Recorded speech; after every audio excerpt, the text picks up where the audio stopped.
మానవులందరికీ భగవద్గీత. భారతీయ సంస్కృతి ఎంత ప్రాచీనమైనదో అంత విశాలమైన ఆలోచనలను కలిగించగలది. భారతీయ జ్ఞానసంపదకు మూలమైనవి వేదాలు. లోకంలోని మానవుల జీవనంలో వేదాలలోని ఉపదేశం ఎంత చక్కగా ఉపయోగపడుతోందో తెలియజేసే గ్రంథం మహాభారతం. ప్రపంచంలోని మానవులందరి జీవనంలో కలిగే ఆలోచనలతో నిండిన అనేక పాత్రలను విశ్లేషణ చేసిన ఇతిహాసం మహాభారతం. దీనికి పంచమవేదం అనే పేరు రావడానికి కారణం అన్ని కాలాల్లో అనేక సందర్భాలలో మానవులలో ఉండే మంచి చెడు ఆలోచనలన్నింటికీ అది అద్దం పట్టడమే. పరోక్షంగా ధర్మచింతన, సదాచారం, సత్ప్రవర్తన కలిగిన మానవులు పొందే శాశ్వత ఉన్నతిని చక్కగా ప్రతిపాదిస్తుంది. ఈ మహాభారతంలో 18 పర్వాలున్నాయి. అందులో 1,00,000కు పైగా శ్లోకాలున్నాయి. భీష్మపర్వంలోని 25వ అధ్యాయం మొదలు 42వ అధ్యాయం వరకు 18 అధ్యాయాలున్నాయి. ఇందులోని 700 శ్లోకాలకు భగవద్గీత అనే పేరు పెట్టడం జరిగింది. గీత అనే పదానికి గానం చేయబడింది అని అర్థం. అయితే ఇక్కడ భగవంతుడైన శ్రీకృష్ణుని చేత చెప్పబడినది లేదా ఉపదేశించబడినది భగవద్గీత అనే అర్థాన్ని తీసుకోవాలి. పూర్వం కురువంశంలో పుట్టిన ధృతరాష్ట్రుని 100 మంది కొడుకులకు, అతని తమ్ముడైన పాండురాజు 5గురు కొడుకులకు మధ్య మనస్పర్ధలు ఏర్పడ్డాయి.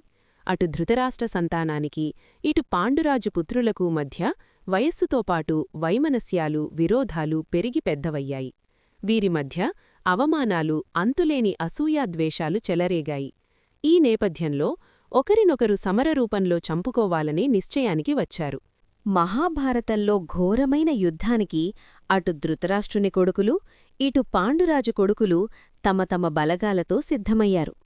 11 అక్షౌహిణుల సైన్యంతో దుర్యోధన పక్షంవారు, 7 అక్షౌహిణుల సైన్యంతో ధర్మరాజు పక్షంవారు పోరాడుకోవడానికి ఎంపిక చేసుకున్న ప్రదేశం కురుక్షేత్రమైతే, ధృతరాష్ట్ర సంతానం, పాండురాజు సంతానం కురువంశంలో వారే.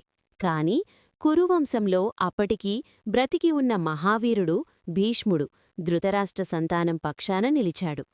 కనుక ధృతరాష్ట్ర సంతానాన్ని కౌరవులుగానూ, పాండురాజుకు వరపుత్రులుగా లభించిన ధర్మాత్ములైన 5గురిని పాండవులుగా పేర్కొనడం ప్రసిద్ధిలోకి వచ్చింది. భారత యుద్ధం మొదలైన నేపథ్యంలో కురుక్షేత్రంలో కౌరవ పాండవ సేనలు సమరానికి సిద్ధమై శంఖాలు ఊదుకొన్నారు, భేరీ భాంకారాలు చేసుకున్నారు. కాని అప్పుడే ఊహించని సంఘటన జరిగింది. శ్రీకృష్ణ భగవానుడిని సారథిగా కోరుకున్న అదృష్టవంతుడు, వీరాధివీరుడిగా పేరొందిన అర్జునుడు అంతులేని మహావిషాదాన్ని పొందాడు. రథంపై చతికెలపడ్డాడు. యుద్ధం చెయ్యలేనని కృష్ణపరమాత్మకు చెప్పాడు. ఆ సమయంలో భగవానుడైన శ్రీకృష్ణుడు అర్జునుడిచేత యుద్ధం చేయించడానికి చేసిన మహోపదేశం భగవద్గీత. ఈ గీతలో వచ్చే పాత్రలు 4 యుద్ధానికి రాలేని గుడ్డివాడైన ధృతరాష్ట్రుడు యుద్ధరంగంలో ఏం జరిగిందో సంజయుడి ద్వారా తెలుసుకున్నాడు. కనుక ప్రశ్నరూపంలో ధృతరాష్ట్రుడి పేర 1 శ్లోకం, సంజయుడి పేర 41 శ్లోకాలు, అర్జునుడు స్పందించి వ్యక్తం చేసిన భావాలను కృష్ణుడికి తెలియజేసిన శ్లోకాలు 84, శ్రీకృష్ణ పరమాత్మ ఆత్మతత్వాన్ని, ఆత్మవిశ్వాసాన్ని, పరమాత్మ విశ్వాసాన్ని అర్జునుడు అందుకోవడానికి చెప్పినవి 574 శ్లోకాలు. మొత్తం ఈ 700 శ్లోకాలకే భగవద్గీత అనే ప్రసిద్ధి వచ్చింది. ఆ సమయంలో కృష్ణభగవానుడు అర్జునుడికి చేసిన కర్తవ్యబోధగా కనిపించినా మానవులందరికీ అనంతకాల ప్రవాహంలో సర్వదా ఉపయోగపడే గొప్ప సందేశం ఈ భగవద్గీత.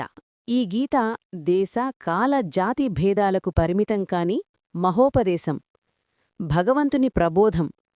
అందుకే ఈ భగవద్గీత ఎందరినో ధర్మచైతన్యమూర్తులుగా తీర్చిదిద్దుతోంది. అయితే మహాశ్చర్యకరమైన అంశం ఒకటుంది.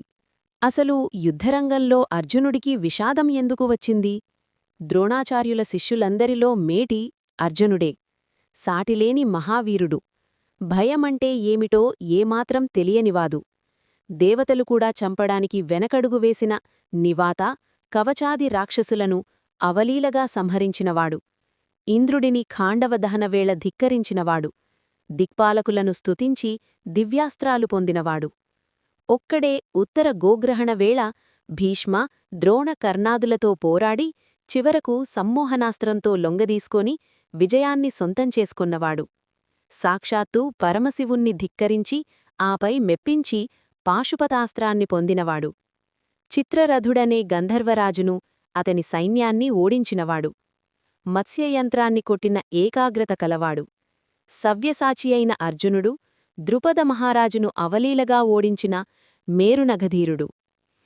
అలాంటి అర్జునుడు పొందిన విషాదంలో ప్రధాన కారణాలు రెండు.